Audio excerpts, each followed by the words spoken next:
Tasya Jnananjanashalakaya Chakshurunmilitam Yena Tasmai Shri Gurave Namaha.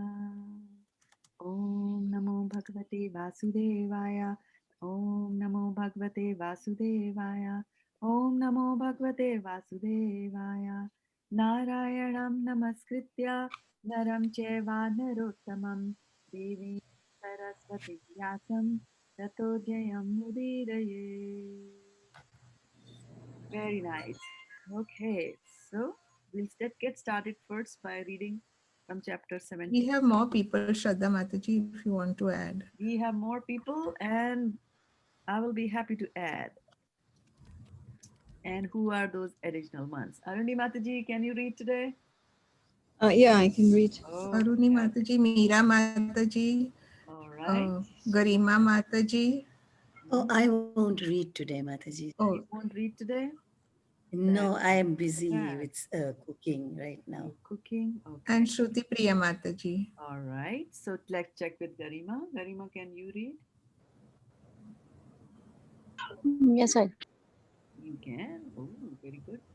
Very good. Very good. And then Shruti Priya Mataji, you can. Yes, Mataji, I can read too. Okay. So we will start with Sukomal Radhe Mataji. That's where we will cycle today. Vidyavali Mataji is here. Hare Krishna Mataji. Hare Krishna Mataji. We were just thinking. And out pranams. Jai Srila Prabhupada. Jai Prabhupada. I'm late, huh? Am I late? No, you are Mataji just in time to start reading from Bhagavad Gita, chapter 2. Thank you. And here we go. Okay.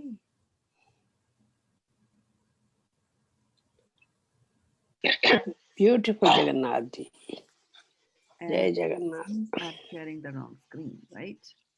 Yeah. Share screen number 2. Okay. Well, Jagannath wanted to give darshan to all of you. Yeah. Okay. Somebody posted on there. All right. Shall I go ahead and start? Please, Mataji, we're waiting for you. Prayer? We did. I'm sorry. Chapter 17, the divisions of faith. Text 1, Arjuna inquired, O Krishna, what is the situation of those who do not follow the principles of scriptures but worship according to their own imagination? Are they in goodness, in passion, or in ignorance? Text 2, the Supreme Personality of Godhead said, according to the modes of nature acquired by the embodied soul, one's faith can be of 3 kinds, in goodness, in passion, or in ignorance. Now hear about this. Sukomala Radhe Mataji. Thank you. Text 3. O son of Bharata, according to one's existence under the various modes of nature, one evolves a particular kind of faith. The living being is said to be of a particular faith according to the modes he has acquired. Text 4. Men in the mode of goodness worship the demigods, those in the mode of passion worship the demons, and those in the mode of ignorance worship ghosts and spirits. Sadhana Mataji.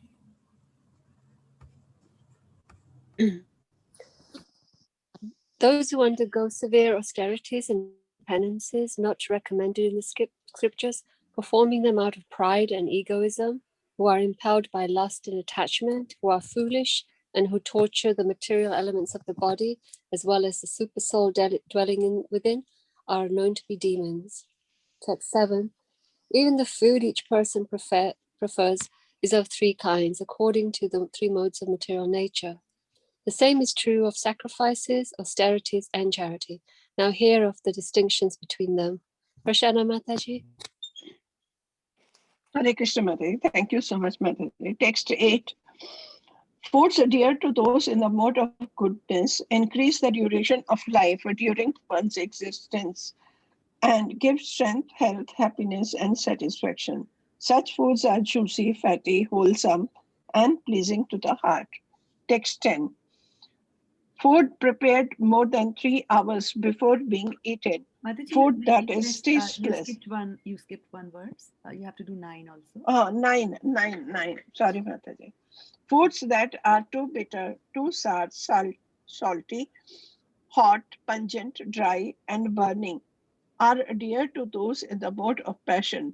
Such foods cause distress, misery, and disease. Hare Krishna. Aruni Mataji. Text 10. Food prepared more than 3 hours before being eaten, food that is tasteless, decomposed, and putrid, and food consisting of remnants and untouchable things is dear to those in the mode of darkness. Text 11. Of sacrifices, the sacrifice performed according to the directions of Scripture as a matter of duty by those who desire no reward is of the nature of goodness. Garima Mataji.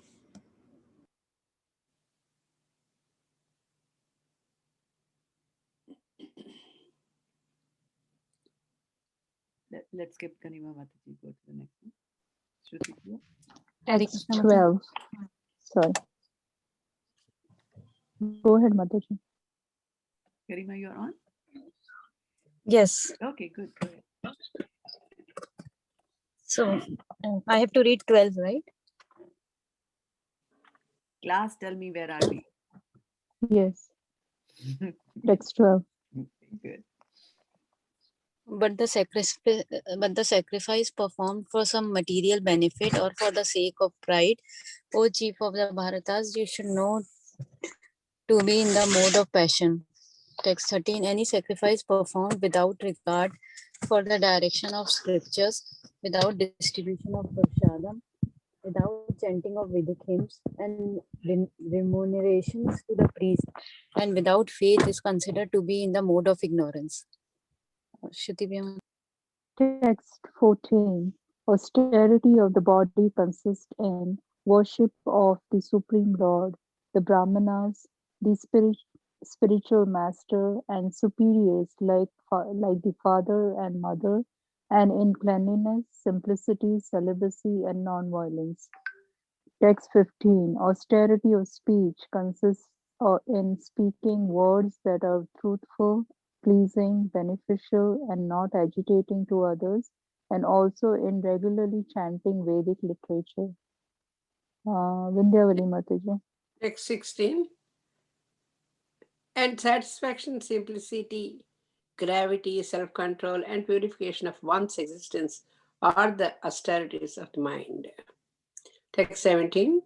This threefold austerity performed the transcendental faith by men, not expecting material benefits, but engaged only for the sake of the Supreme, is called austerity in goodness.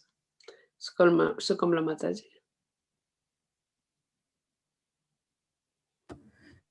Text 18. Penance performed out of pride and for the sake of gaining respect, honor, and worship is said to be in the mode of passion. It is neither stable nor permanent. Text 19. Penance performed out of foolishness with self torture or to destroy or injure others is said to be in the mode of ignorance. Sadhana Mataji. Thank you. Text 20. Charity given out of duty without expectation of return at the proper time and place and to a worthy person is considered to be in the mode of goodness. But charity performed with the expectation of some return or with the desire for fruitive results or in a grudging mood is said to be charity in the mode of passion. Prashana Mataji. Thank you, Mataji. Text 22. And charity performed at an impure place at the improper time to worthy person or without proper attention and Mataji, respect is given. Mataji, to unworthy persons. Not worthy. To unworthy person. Unworthy, yeah. To unworthy person or without proper attention and respect is said to be in the mode of ignorance. Text 23. From the beginning of creation, the three words Om Tat Sat were used to indicate the supreme absolute truth. These three symbolic representations were used by Brahmanas while chanting the hymns of Vedas and during sacrifice for the satisfaction of the Supreme. Hare Krishna. Aruni Mataji.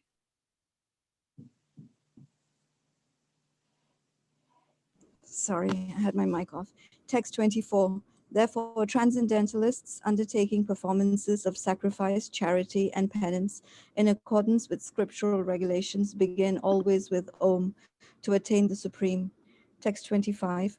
Without desiring fruitive results, one should perform various kinds of sacrifice, penance, and charity with the word Tat. The purpose of such transcendental activities is to get free from material entanglement. Garima Mataji? Mataji, I will skip this.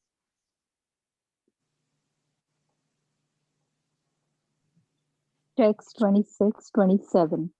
The absolute truth is the objective of devotional sacrifice, and it is indicated by the word Sat.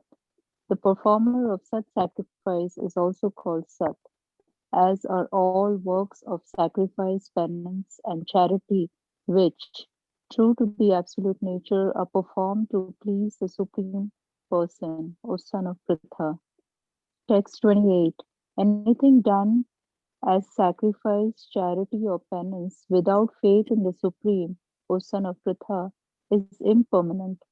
It is called a Sat and is useless both in this life and the next. Om Tat Sat. Om Tat Sat. Okay. Now let's move to Srimad Bhagavatam. And we go to Vindhyavali Mataji again. Anybody else joined us in between? All right. Priyanka, are you in a position to read or not today? Priyanka Mataji said no. No? Okay, I'm not. No, Mataji, sorry. No problem. Vindhyavali Mataji, let's go with you.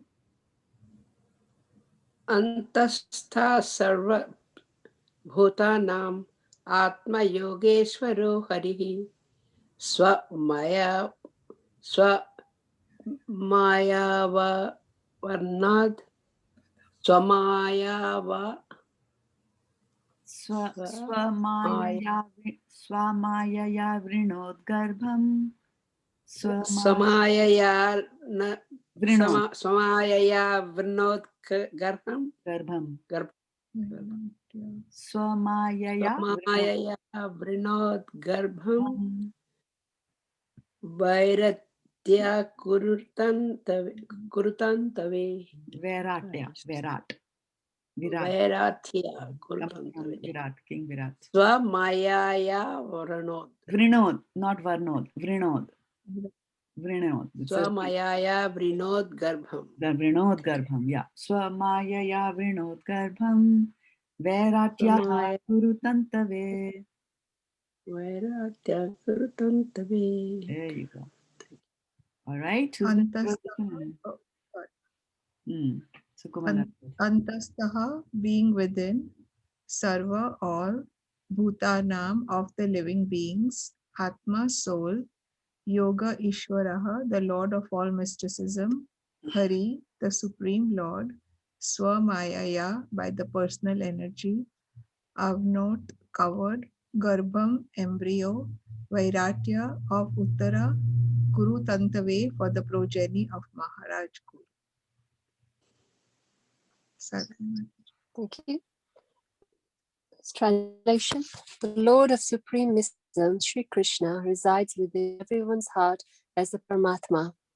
As such, just to protect the progeny of the Kuru dynasty, he covered the embryo of Uttara by his potential energy. His personal energy. Vaishnav Mataji.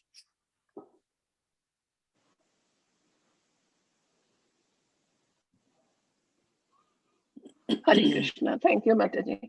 The Lord of Supreme Mysticism can simultaneously reside within everyone's heart or even within the atoms by his Paramatma feature, his plenary portion, therefore,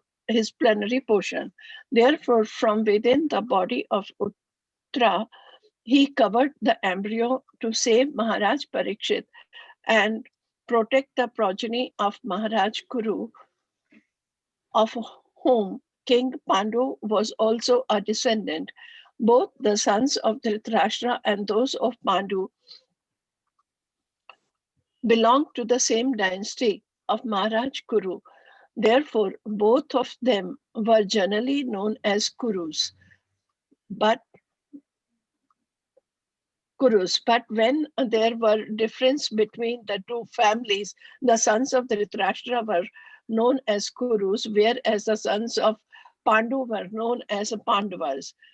Since the sons of and grandsons of Dhritarashtra were all killed in the battle of Kurukshetra, the last son of the dynasty is designated as the son of Kurus. Hare Krishna Mataji, Dhanvat Pradam. Hare Krishna. All right, now is the time to reflect.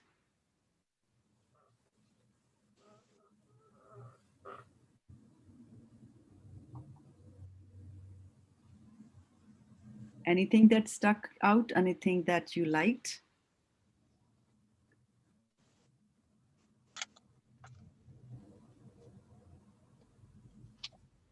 So Mataji, so he's protecting the son of grandson of Kurus, right? Not Pandavas. No, it's the son of Abhimanyu.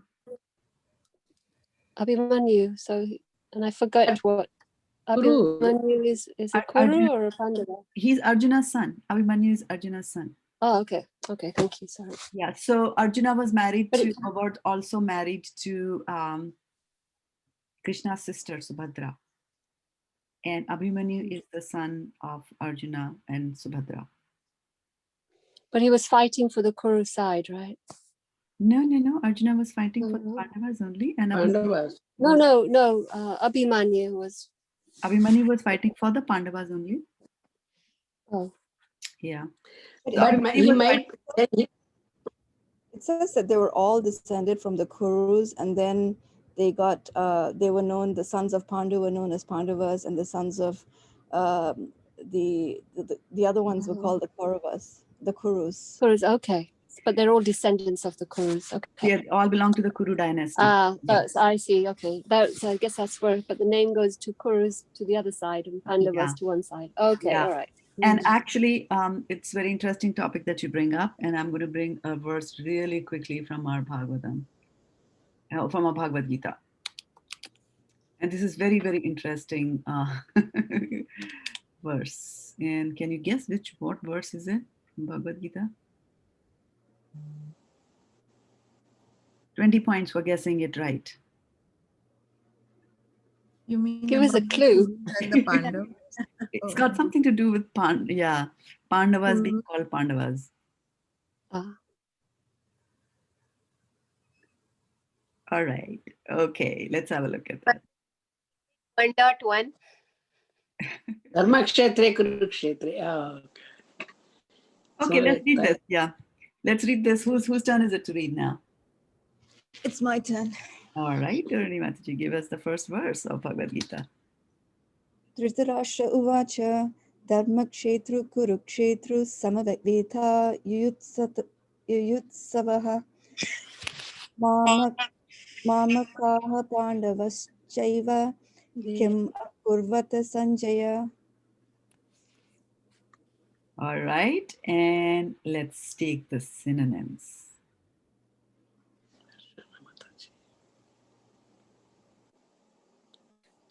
Garima, can you read or no? No, Mataji. All right. Sorry, Mataji. Satyapriya Mataji. No problem. We understand completely and totally. So, Srutipriya?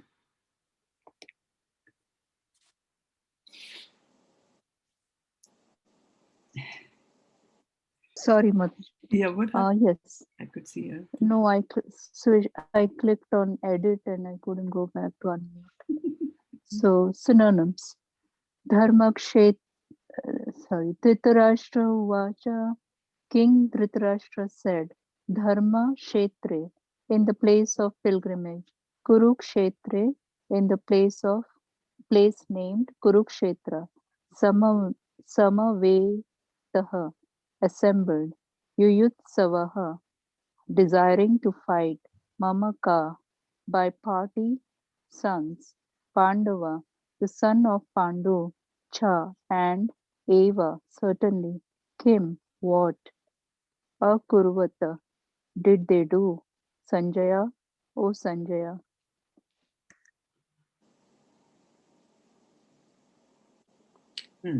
Translation: Dhritarashtra said, O Sanjaya, after my sons and the sons of Pandu assembled in the place of pilgrimage at Kurukshetra, desiring to fight, what did they do?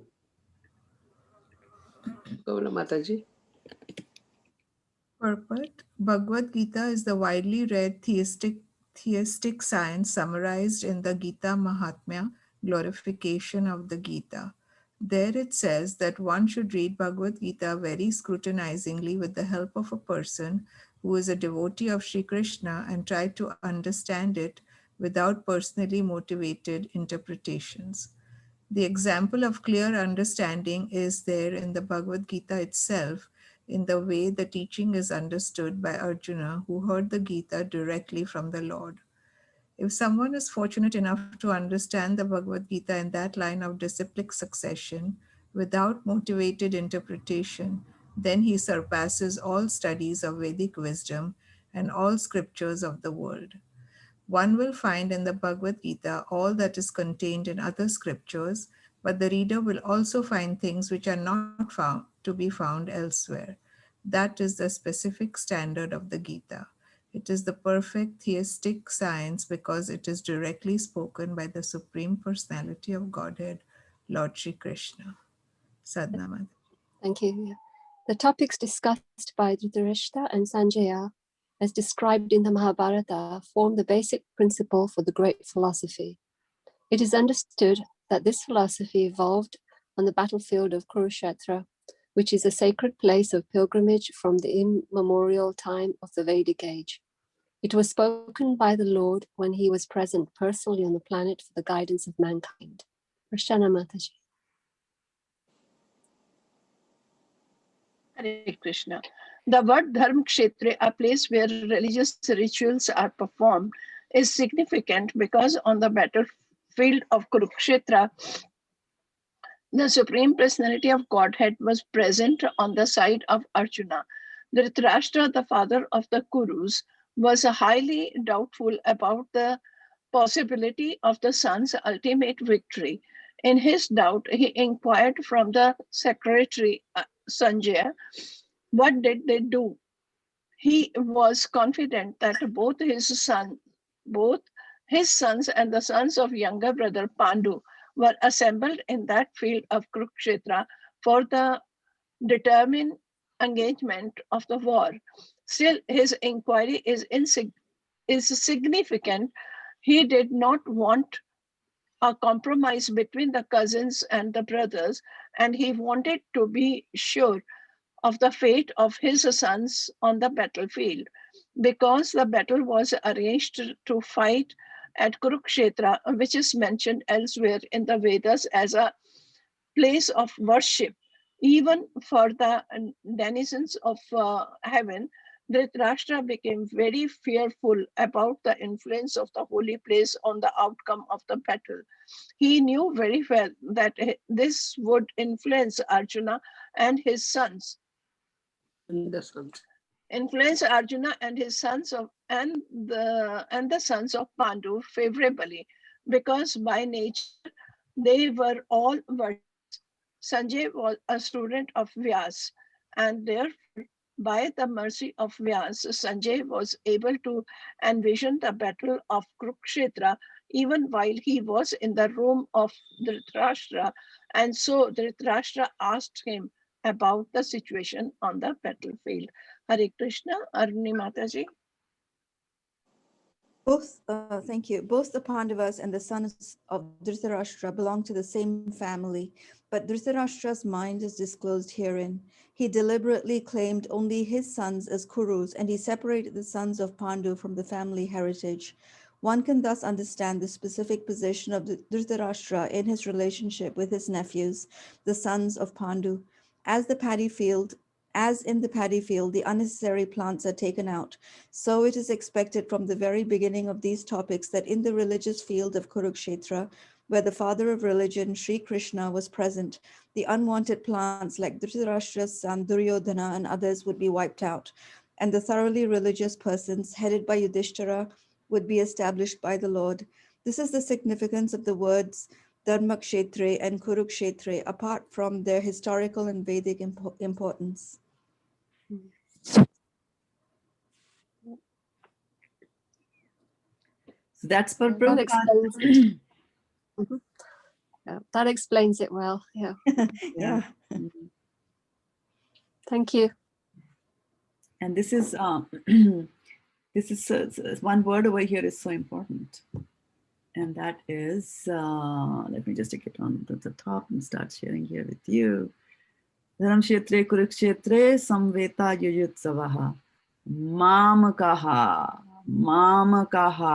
Pandavash Mamakaha means what? My party's My sons. My party's My sons. son, right? So normally what happens is that this was such a very sweet thing that I once noticed one of my friends was doing. She has two daughters, and of course I have one daughter, and so they were very friendly. My daughter they were very very friendly at when they were teenagers that age. And so one day my friend she took her daughters and my daughter also, and we all were there. I think we all went together to some third person's place, and the third person asked are they your daughter? Asked her, are they your daughters? And she said yes. She said yes. I was really, I was, I mean, of course, I like that you said it, but I was also like, what fine manners and what a fine polish, right? That somebody's asking that are they your kids, and she says yes. She's not discriminating between this one and that one. She's saying, mama ka. She said mama ka, right? I didn't say that word, but she's implied that. So you see that when there is love there, then there is so much of intimacy, and people will even consider kids who are not your kids, they will consider them as your own. And here here there is also a mamaka, but this is the opposite mamaka. See, his brother had died, his brother Pandu had died, right? And literally the Pandavas were orphans. So father is a big figure, and especially in those days it used to be a big figure, right? So father gone, and so he should have loved them actually more than he loved his son, because they needed more love, right? But instead of doing that, see what he's saying, mamaka, and everybody knows that he's a kuru. Mamaka means these are mine, and they are also kurus, and then Pandavas, his children, like that. So yeah, and then Prabhupada catches that, and then elaborates that in the purport. And in the beginning of the purport, and right in the beginning of Bhagavad Gita, Prabhupada is saying that you have to read it scrutinizingly, right? He says that in the beginning itself. He's saying, so when we are reading it, that's why I sometimes I'm obnoxious and I keep on telling you that read with your eyes, open your eyes, because that's Prabhupada's instructions. He wants us to really read, slowly read, don't be in a hurry, look at every word properly and read it nicely like that. And there's so much of wealth of information. And Prabhupada has already said that the Bhagavad Gita has got stuff that is talked about in other scriptures, and it also has things that are not talked about in other scriptures. So even if you just take Bhagavad Gita and just live Bhagavad Gita, then you will go back to Godhead just on that. You don't have to go and read 100 other books like that. I mean, Prabhupada also said that, there are the Puranas, the Upanishads, and then there are Tippanis and commentaries on that, and so many books are there. But he said that if you can read the Bhagavad Gita, Bhagavatam, Chaitanya Charitamrita, Nectar of Instruction, and Nectar of Devotion, that is all that you need. If you really want to be scholarly and go deep down into it, that's the max that you need there. So back to our verse from Bhagavatam, and we were doing reflections. Can I just say something? So it seems that Yes, from certainly. this, that the chief culprit of the separation is actually Dhritarashtra. We hear a lot about Duryodhana and how he committed all these acts against his cousins, and but it really comes from Dhritarashtra, because he was the one who emphasized the separation then between the two, and and said mine and theirs, and separate. I mean, even didn't acknowledge them as part of the Kuru dynasty, but said they're the Pandavas. So really, it began from him then, right? Absolutely right. Absolutely. And so I'll bring up a verse from Srimad Bhagavatam, to kind of like support and elaborate what you're saying. But before that, I'll tell a small story that I heard when I was tiny, very small. Anyway, so the story was that there was a man who had committed murders and things like that, a young man, and he was sentenced to die. And those days, when this is the old times, when somebody was hung, he was hung on the crossroads, Chaurahe pe, in the crossroads, and everybody would watch. So it was supposed to be a deterrent. So he was there. So before they do that to you, then they will ask, like, is there any last wish that you have? So he said, and this man only had the mother, right? Didn't have a father. And so he said that, and the mother, of course, she poured all her love and affection on her son. And anyway, he turns out to be this criminal. And so when they ask him that, what is your last wish? He says, I want to see my mom. And then the mom comes Yeah, you crying. told this before. Yeah. No, the story is not very factual. So then when the mother comes to meet him, he takes out a knife and then he cuts off the ears of his mother. And people are just horrified, that why is he doing that? They were thinking that he will, whatever, looking at his mom. And then they asked that, why did you do that? And he said that because my mother never heard any complaints that people made about me. If she had only heard those complaints that people made, then I would not be here being, hung by the gallows. I would not have committed any of those crimes. So it's a very important duty and a responsibility to be a parent. It's not an easy thing.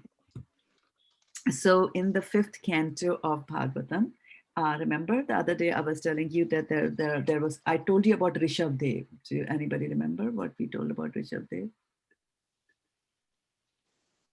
Who was Rishabh Dev? Vaishana Mataji, you took notes, I know. Look back at your notes and tell us. Rishabh Dev, very, very Rishabh Dev King was Bharat. a father of Bharat. King Bharat's father, right? So we talk a lot about King Bharat, but this one is the King Bharat's father. Okay, so right. So this is Rishabh Dev giving teachings to his son, and let's see what does he say in this particular verse, which is Bhagavatam 5.5.18.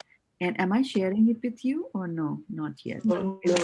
Right. So 5.5.18 from Srimad Bhagavatam, coming up to the next person who is lined up to read. Me, Mataji.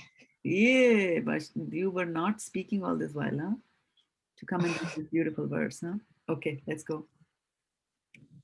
Gurur sa syat swajano sa syat. Mataji, can you tell the tune?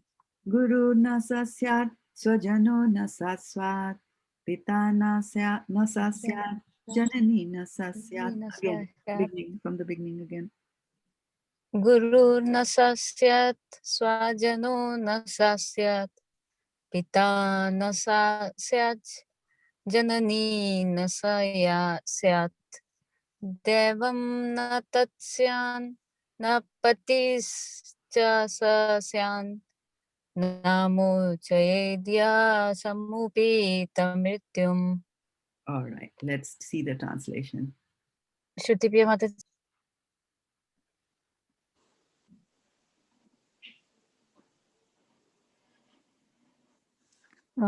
Mataji, can you scroll? Oh, sorry. Forgot. Okay.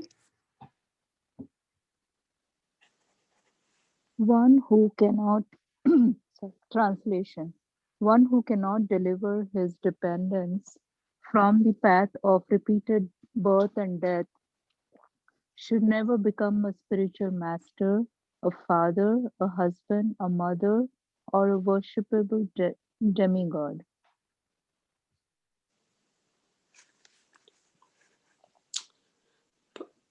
Purport. There are many spiritual masters, but Rishvadev advised that one should not become a spiritual master if he is unable to save his disciple from the path of birth and death.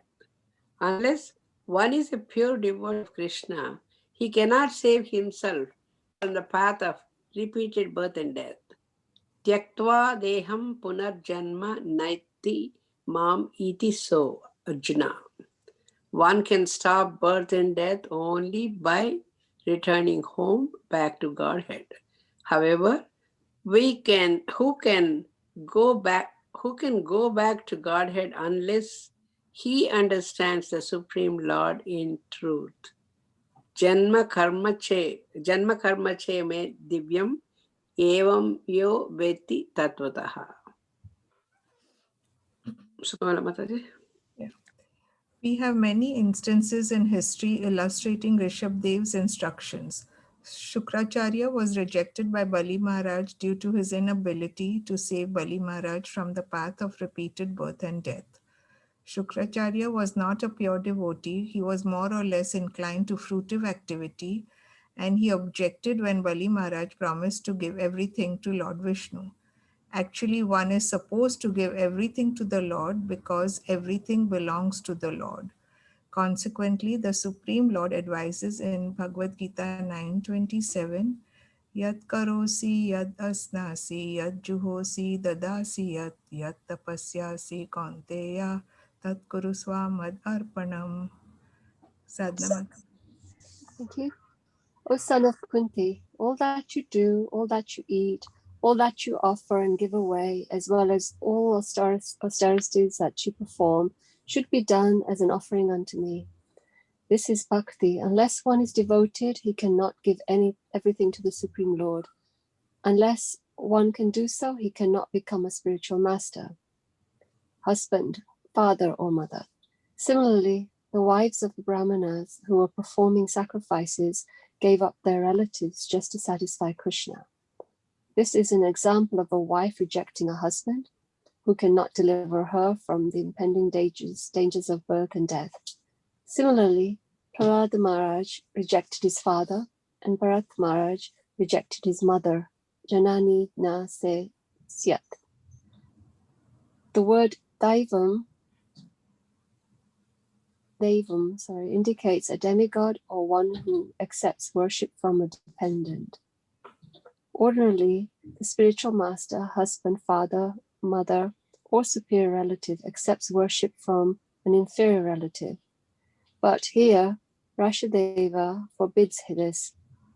First, the father, spiritual master, or husband must be able to release the dependent from repeated birth and death. If he cannot do this, he plunges himself into the ocean of reproachment for his unlawful activities. Everyone should be very responsible and take charge of his dependents, just as a spiritual master takes charge of his disciple or a father takes charge of his son. All these responsibilities cannot be discharged honestly unless one can save the dependent from repeated birth and death. That's it. There you go. Now, if everybody did that, all the souls would be saved, we would all be back to Godhead. Yes. And we won't be having this conversation. But I think somewhere Prabhupada says that there will always be someone. Yes, many of us. Well, actually, there are not many of us. Out of Lord's creation, only 1/4 are the ones who are in the material world. 3/4 are up there in the spiritual world. So we are actually, so if you are taking to devotional service, actually we are not in the minority. We are in the majority. We are joining the majority party. But in the material world, it seems like we are the minority. Yes, in the material world, we are the minority, definitely. Kali Yuga, definitely. Right? But in Lord's creation is both, right? He has created the material world as well as the spiritual world. So the total creation that Lord has got. So they say Tripad Vibhuti, right? So 3/4 of his are the spiritual and 1/4 are here. It says that in Bhagavatam. Yeah, 1/4 are here. So that way, 1/4 are fallen and 3/4 are still serving the Lord. So that way we are in the minority, right?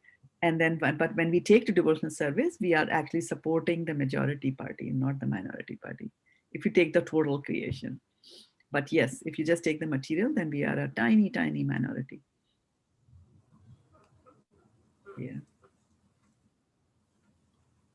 So One thing, Mataji, when children come to the dependents, raising children, I don't know, my mother used to say, whatever it comes, mother loves the kids, whatever it is. But if we keep on praising our own kids, then outsiders won't praise them. So they will say, that lady always tells like that about children. What is that big deal like that? My children are also like that. So that way, they don't get that much praise. If mother won't praise, the outsiders will praise. That's what I believe. I don't know. My mother taught me like that because even today my son says, you never praised me when I was young. You always used to tell me this, that, this. Never praised. See, they are praising their own kids. You're not praising me. I said, I never learned like that. I don't want to. If I don't do, somebody else will do it. That will make me proud. So I don't know that whether that is correct or not. And sometimes some people, I heard some mothers also. No, if nobody praises also, if we also keep on telling them, bugging them like that, then what will they do, children? If outsiders won't do, if we don't do our own children. So I don't know whether that is a good concept or not. We should all praise Krishna. That's true. That's true. Yeah, but that is. But I just wanted to. I just wanted to bring something interesting, and I think I'm just looking for the verse. I'm just trying to recall. Was this the verse? Hold on. What's the story of Bharat Maharaj mother? We never heard, Mataji. Here it was mentioned. No. Okay, good point. Very good point. let me bring this up for everybody. The very good observation. All right. So, yes. Are you seeing it? Okay. Rejected by, no, where is it? Oh. Yeah, and Bharat Maharaj rejected his mother. This one, right? So this is Bharat Maharaj in his next life, when he became a deer himself. So what he did was he did not drink his mother's milk, and that way he died. And that way he died and left the deer body. So in that way he rejected his mother. Say it again, Mataji. I could understand, Mataji. So you know the story of Bharat Maharaj, right? He thinks about the deer at the time of death, right? And he becomes a deer in his next life. And in his next life, when he becomes a deer, he does not drink the milk of his mother, and he dies because of that. And then he's born as Jad Bharat in his third life. Okay, got it. Because he knows that body is useless. He can't do a devotional service to the Lord. He leaves that and then goes to the same ashram, Pulaska's ashram, where he was in his previous thing, and then leaves his body by not drinking the milk. So that way he. But is that a planned one, that not drinking milk from his mother? Like when Yes. Because he was such an exalted devotee of the Lord. So when you are a very exalted devotee, the Lord says in Bhagavad Gita, Sarvasya chaham hridi sannivishto matta smritir jnanam apohanam cha. So smriti, from me comes remembrance. So the Lord, out of compassion as a mercy, he gave that remembrance to him in the body of a deer, that look, you were the King Bharat and you were doing devotional service, and you remember you fell in love with a deer and see what has happened here. But your main duty is to, go back to Godhead. So then he remembers that and he realizes his mistake. So that's why in the next life, when he's known as Jad Bharat, he's born in the family of a Brahmin. But he refuses to speak. He refuses to indulge in anything material, in any relationships. And people used to call him Jad means stupid, actually. Jad. The people used to call him like that, right? And so that's the case of where he rejects his mother. But Mataji, so when we read about acts of penance and austerities, penance is when we self-deprecate like that and don't drink milk and impose that penance and end up taking our life away, it's regarded as a no-no, right? Though The human but body. the human body. Oh, Human but body. deers can do that. Okay. Yeah. All right. I mean, and the reason is that why? Krishna's And why are we saying that? Why are we saying that?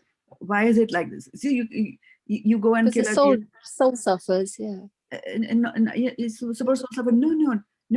All that is true, but the underlying reason why would you not want to give up a human body? Oh, because it's your chance to go back to Godhead. Really, There you it's a go. real chance. Right. It's like getting your visa, I got you. tearing away the papers. Yeah. Mhm. Yeah. Thank you. Yeah. So that's why they say that then go live. And then here, why did he do? He did it for a higher purpose, right? And so the law of karma will do that. You had a desire, you loved a deer, so yam yam vapi smaran bhamam acted on him, and he became a deer. And then Lord made him, give up the body, because next janam he becomes Jada Bharat, and he's fantastic there in his next life, like that. Yeah. Thank you. Being a parent is very, is a very difficult thing, should I praise? Should I not praise? Like that. Yeah. Yeah. And the king's duty. It's a very interesting thing. What do you think is a king's duty? I mean, like when we read in history, what do we hear in history? About what do the kings do most of the time? Ruling the country. Huh? They rule the country, right? So administration. Protecting the citizen. Yeah. Kingdom. They will rule the kingdom. They rule the kingdom. From where do they get the kingdom? From their father. From their father, right? And then do they ever expand the kingdom? From battles, killing others. That's what they do, right? So we hear kings that, all the stories that we heard about kings was, there was a king, either he was fighting or he had a citizen and he was sitting in his court and he was doling out justice and he had a beautiful wife, right? Which means that he's enjoying also, right? So these are generally the picture that we have in our mind of, of a king, right? And so let's see in Bhagavatam, what is the main duty of the king? Okay, King. so that's what they're saying in this verse, right? So let's just share the screen here one more time. Dexter number 2, and whose turn is it to read?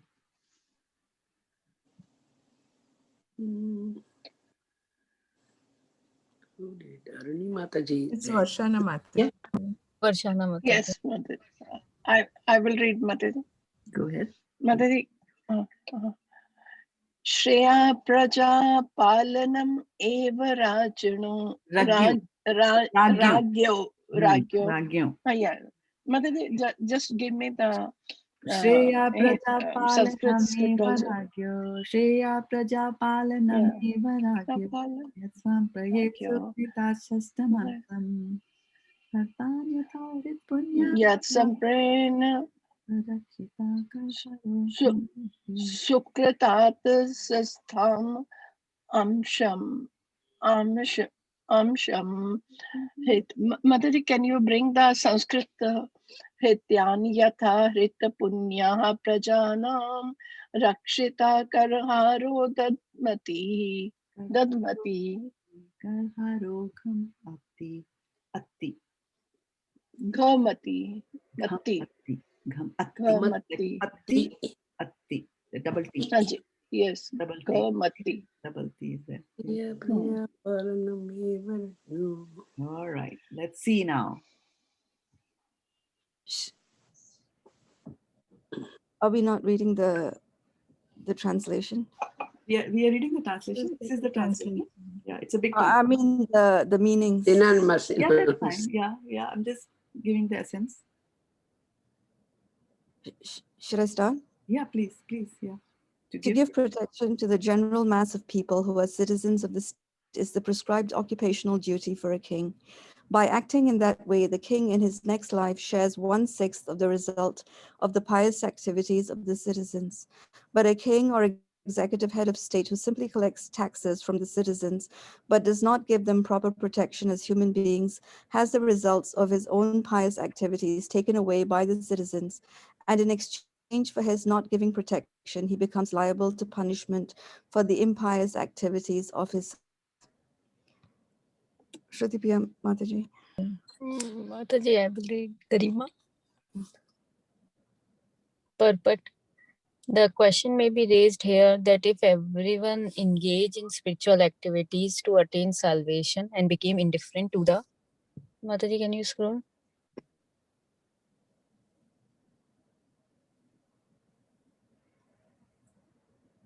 Indifferent to the activities of material world, then how could things as they are go on? And if things are to go on as they ought to, how can a head of state be indifferent to such activities? In answer to this question, the word Shreha, auspicious, is used here. The division of activities in society as arranged by the Supreme Personality of Godhead was not blindly or accidentally created, as foolish people say. The Brahmana must do his duty properly, and the Kshatriya, the Vaishya, and even the Shudra must do the same.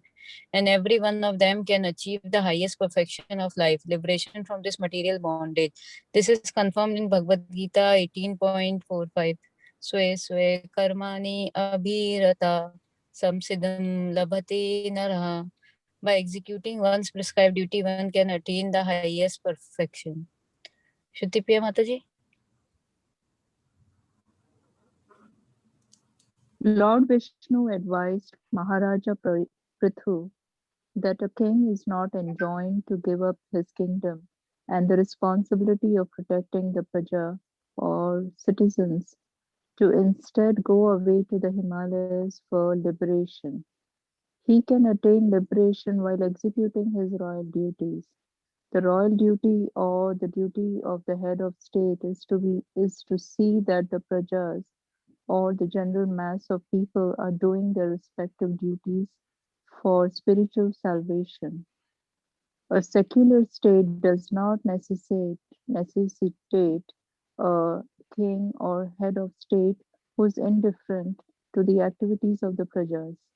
In the modern state, the government has many rules and regulations for conducting the duties of the prajas, but the government neglects to see that the citizen advance in spiritual knowledge. If the government is careless in this matter, the citizen will act whimsically without any sense of God realization or spiritual life, and thus become entangled in spiritual activities. Sinful activities.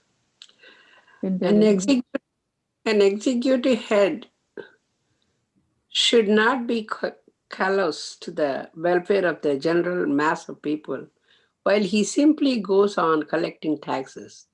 The king's real duty is to see that the citizens gradually become fully Krishna conscious. Krishna conscious means completely free from all sinful activities. As soon as there is complete eradication of sinful activity, eradication of sinful activities in the state, then there will be no more war, pestilence, famine, or natural disturbances. This was actually prevailing during the region of Maharaja Yudhishthira.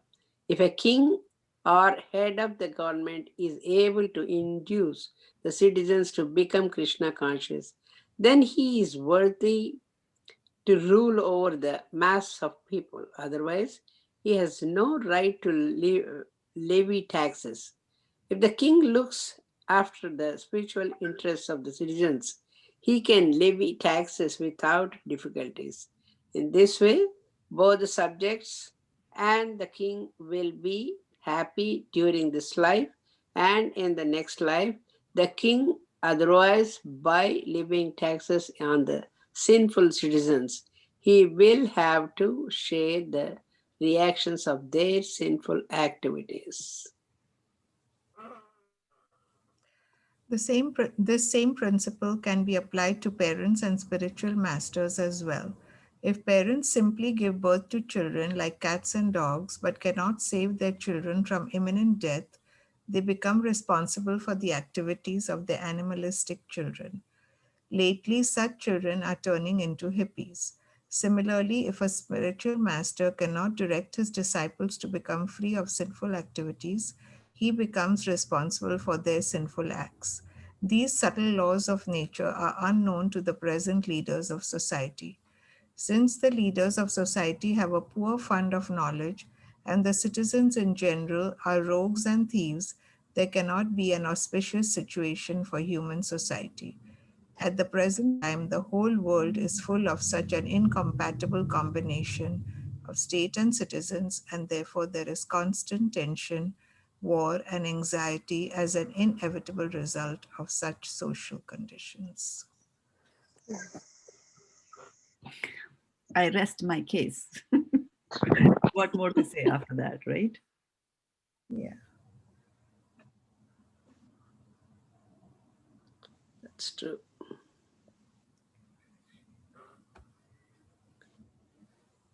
So see that you are a king or a prime minister or a president. It's the same thing. And you know that your citizens are sinful because it's Kali Yuga, right? Citizens will be sinful. Then one should not cling to that post, because what's going to happen to the king? Sin. He will get all the sins of the citizens. How much, sir? 1/6. 1/6. So these positions are dangerous positions. They have their effects. So that is why they say that to understand karma and the effect of karma is very, very difficult thing. That here you are the king and your duty was to take care of your citizens and to make sure that they advance spiritually, and you did not do that. And because of you not doing that, somebody else committed a sin. And so now you get a piece of that as well. That's why the intricacies of karma are very difficult to understand. Why am I suffering for this? No idea. It could be, through via media that this is happening to us. So yeah, we have to be cognizant, especially if you're in any administrative position. You could be a CEO of an organization. What are you doing in your organization? What are you doing to enable the employees to pursue Krishna consciousness? Right? Like that. So it all boils down. So now you can see the sad state of affairs. Right? And that's why people just talk about Ram Rajya. Right? Or think about Yudhishthir, King Yudhishthir, as Prabhupada mentions over here. And even Parikshit Maharaj, his reign was very good. Yeah, in the beginning of Bhagavatam, early chapters, actually chapter 9 of Bhagavatam, we hear about that. So, okay, so on that happy note, I don't even know from where we started. Yeah, we started from talking about the child in the womb of Uttara. And we roamed all over Bhagavatam and Bhagavad Gita today. But nice reflections. This is how But Shastra. actually, it ended on the notes of parenting and children and the world we live in as well, in some degree, right? Right. I mean, if you think about saving that child in Uttara, it's for the progeny, but then you ask, why would Krishna want to continue the progeny? It's to save whoever, the quarter of us, the quarter of his species that are fallen, right? So yeah, it's funny because I've been asking those questions internally because there's so much, strife in the world. And actually one of the questions I had in my mind, which I thought would have been a stupid question, was why did Krishna put so many people in such a lot of sorrowful situations? I mean, like if you that level of potency, but then to have so many people at the suffering level, but I think what helped today was knowing that it's only a quarter of everybody. Yeah, So, and one more thing, that makes me feel worse, but even then that makes me feel better to know that. exactly. And one more thing that will make you feel better actually is, and will actually that will actually help improve your relationship with Krishna, is that when we realize that this is such an interesting, I'll just share an experience which I haven't shared with anybody publicly, especially. So I was back in India and I was in a company where the board of directors were very spiritual people, and so they were very much into it. So they brought some, and I was in the middle management layer, and so they knew that middle management is very stressed out, right? So they brought in a person from USA, and but he was Indian in USA, and they brought him, and he was giving us um, he gives lectures on spiritualism and all that stuff, and management of managing your emotions and things like that. And then he had this thing and like middle management, software industry, cutthroat competition, I will kill you attitude. So we were all like that. And so um, so this was his program, and later on I attended more of his programs when I came to USA. And so he would walk us through, he would give us all the nice talks and things like that. And then what he did was he had some mystic powers, and so he could put us into some kind of a trance. So he did that. And so he had just said that you close your eyes and then you think of a future. Where are you going to be 5 years from now? And I still remember, I think my daughter was 10 or something like that. And I was thinking, oh, 5 years from now, she'll be doing her high school. So you see how attached you are with your kids. But he says 5 years from now, where are you going to be? Oh, my daughter will be. Not thinking like 5 years from now, I'll be chanting 16 rounds properly. Nothing like that. So just thinking, and then suddenly something happened, and it became very, very dark and was very, very hazy. And then he said, where are you? And I was so confused. I could see lines and skip cross lines and things like that. And I was like, I don't know, he's asking, where are you? I can't even, what is this place, And then he said, who brought you here? And then I could hear myself saying, I myself brought myself here. And you will not believe that that then the moment I said that and I closed my eyes and that vision was there, and this vision completely cleared. There was bright light and I saw a very beautiful peacock there, and it was a dancing, like how it does that. And I saw that and I was beautifully enjoying that. And then I heard the teacher say that, come back. So we all came back from that trance, whatever he took us to. And then of course, I was sobbing after that, in front of everybody, my boss, my subordinates, I was sobbing away to glory, because there was so much of cleansing from just that vision, and to understand that whatever I'm going through, the stress of work is my own doing. That was so much of relief. And then of course, as part of the management, etc., they were also talking about having faith in your subordinates and things like that. So we did away with the, I don't know how many of you would remember, there used to be an attendance register. When you came to work, you had to sign a register. So they said, no, you should have faith in your employees that, they will come, they do come, and they do work. So yeah. So, and this was in Bombay. So by the time I reached back to Delhi, where I was based, the word had spread, and the attendance register was gone, And then, so I didn't even notice when I entered. I met the receptionist. I said hello, and then I went inside. And then she came afterward, and she said, "What happened to you?" I said, "What happened to me? I don't know what happened to me." So anyway, so different people, and I was very, I felt also bad after that, because when other people narrated what they saw, somebody saw Lord Ramchandra, somebody saw this, and somebody saw that. And I was like, my vision was complete black lines. Like, what was I seeing? It was so bad. But I think he did something that at least by his words or whatever he did. And then the next day, and every big men were crying, the next day. He used to call it the breakthrough. And where in Bhagavatam also later on, you read that the heart becomes so iron, it's completely ironclad, and you need to make it, melt and to be able to behave like a human being like that. So I don't know why I brought this topic up though. What was your comments on? Yeah. So to realize that wherever we are is our own doing. And then later on, 10 years after that, 10 or 11 years after that, is when the Bhagavad Gita came into my life. And when I read the Bhagavad Gita, I read all these things, it made perfect sense.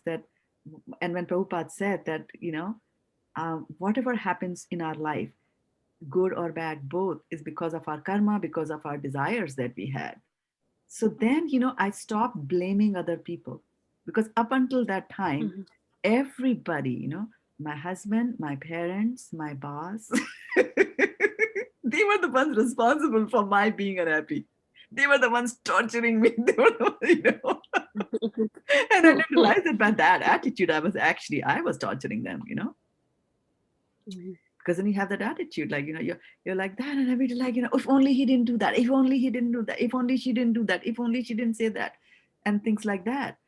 And then Prabhupada taught that, whatever is happening to you is you, and that Krishna is there to help you. Krishna really Mhm. wants you back. Krishna really loves you. And that's when I realized, like, oh my God, it was me all along. And then when you realize that, it's like, it's time to then, um, you have to make some improvements. And yeah, and that's when the practice starts. That's when the sadhana starts. Because then now you've got a good friend, very good friend, Mhm. the best friend, Suhrid Sarva Bhutanam, right? Like that. So Krishna sends different people in your life. They'll all have some sort of influence, here and there. And so that is why once you get devotional service, even Lesha Mar, a little filament of devotional service from somewhere, you guard it as if it's the most precious thing in the world, and don't let go of it. There'll be so many temptations around the way, Mhm. but don't succumb to that. There'll be Mataji, in silly question I'll ask Mataji. You don't laugh. I'm No, the laughing king, because there's nothing that comes from you silly. That's why I'm laughing. King Bharat's father is Rishabh Dev. Is that right? Mm-hmm. Then where is his wife? Rishabdev actually left his wife because he had sons, so he left his wife. Yeah, that's what bugging me all this time. Okay, he left his wife. That's what they did, right? When they went for Vanaprastha, they would leave the wife, right? When they took sannyas, they would leave the wife, right? And then next, Jadabharat, next wife, Bharat became Jadabharat. No, next life And he he became didn't a have, deer. Next life he became a huh? deer. Next life he became a deer. Became a deer. Yes. That next life. See, And after that he becomes Jal Bharat. Okay. So, And so as Jal Mataji, Bharat, we don't hear of him being married. We don't read about in Bhagavatam. We don't read about him being married. Who? Jal Bharat. Jadabharat. Okay. so Mataji, in between he had one birth where he did not drink the milk of his mother and died. So That mother is the there deer. was another one birth also. That The is a deer deer. Oh, That is a okay, deer mother. okay, Deer. okay. deer mother. Yeah. Now got cleared. Irani. It's not. It's a little silly question. Again, I went back there. No. But thank you very much. All right. Thank you. You're welcome. Okay, so Mataji, like you, Okay. Mataji, like you said that you see parents and the king and all seniors are responsible for their citizens, and the parents are responsible for the children. We should give them, show them the religious path. But Mataji, today's like society is such that children do get influenced by the society, their peer. Uh, so they don't believe they are spiritual. That you see, one can notice, but um, there is no religiosity which can be seen. So in such cases, the parents are responsible. So how to do this, Madhuri? How to achieve that? If you are seeing that they are spiritual, for whatever way you are gauging that they are spiritual, they must be doing something that's why you're saying they are spiritual, right? They must be doing some devotional activities. So let them be. Sarv dharman parityajya mam ekam sharanam vraja. If they are surrendered to Krishna, if they are not doing arti, that's fine. If they are totally surrendered to Krishna. right? But your duty as a parent, is to teach the kids. And sometimes, as a teacher and as parents also, if the kids are not listening, we still have to tell them.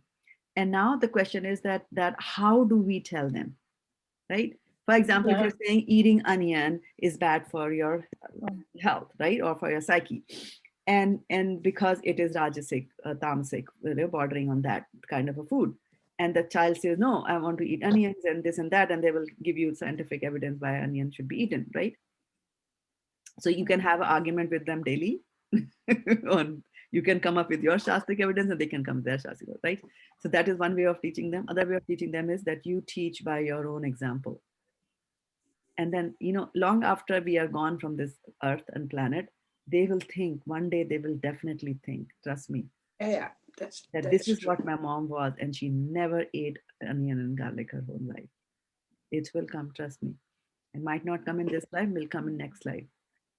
So our job is to keep on karmarnevadhikaraste ma phaleshu kadachana. Our job is to keep on saying that. And what I'm just saying is that as a parent, we should not become pally with our kids and say, yeah, all right, fine. I agree, it's okay to have onions.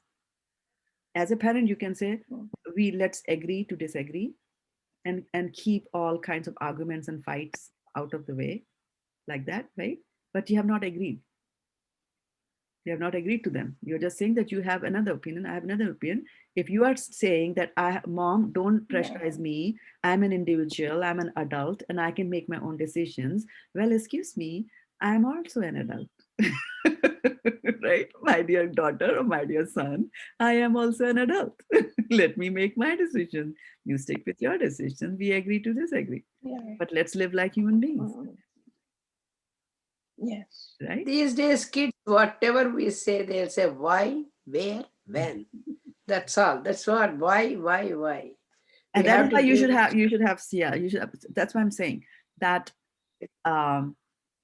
you just become devotionally strong. Look at Prabhupada. He came to America and he had influence on the most why, what, where kind of hippies, right? So that's the only way. You have to become a stronger magnet, and then you will attract people towards you. You can pray to Krishna. It will happen. And sometimes, sometimes you might not be able to convert your kids. Sometimes you might not be able to make your kids into devotees, but you might be able to make other kids into devotees. And look at Prabhupada's life. Look at Prabhupada's life, right? How many of his mamakas did he make Krishna conscious? And when he was reading about Shri Advaita Acharya during Advaita Acharya's appearance day, Vaisheshika Prabhu was saying that, right? Because he said that those parents whose kids are not taking to spiritualism, please don't feel bad. He said that 2 or 3 times. He said that in a lecture. He said, because Advaita Acharya's sons also, they went either this way or that way. Somebody did that, this, and went to do business and things like that. Look at Advaita Acharya, right? At that level. So, and why did that happen? Because Advaita Acharya was showing the way, and he was telling, like, 500 years from now, all of you will have kids like that. And it's okay. Everybody is on the journey. We have to just preach by our example if they are not conducive, and let it be. It's very hard. Kali Yuga, it's very hard, Mataji.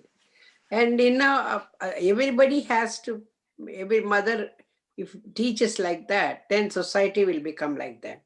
Then society becomes good. Then kid, if he goes out of the house also, he won't change himself. In our younger days, when parents say something, we used to listen. We never said why, what, where. now they do a lot. I see my grandkids all the time. If I give explanation also, is that true? Why? Like that they ask. Yeah, Kali Yuga. Kali Yuga. All right, but then Kali Yuga, there's one thing good about Kali Yuga, is that by just doing Sankirtan to the Lord, Hare Krishna, Krishna Krishna, Hare Hare, Hare Rama, Rama Rama, Hare Hare. Pancha kalpataruscha Kripa sindhu patitanam pavanebhyo Vaishnavebhyo namaha. We have to leave. Hari Hari Bol. Now we have to leave. No, Mataji, you can stay on.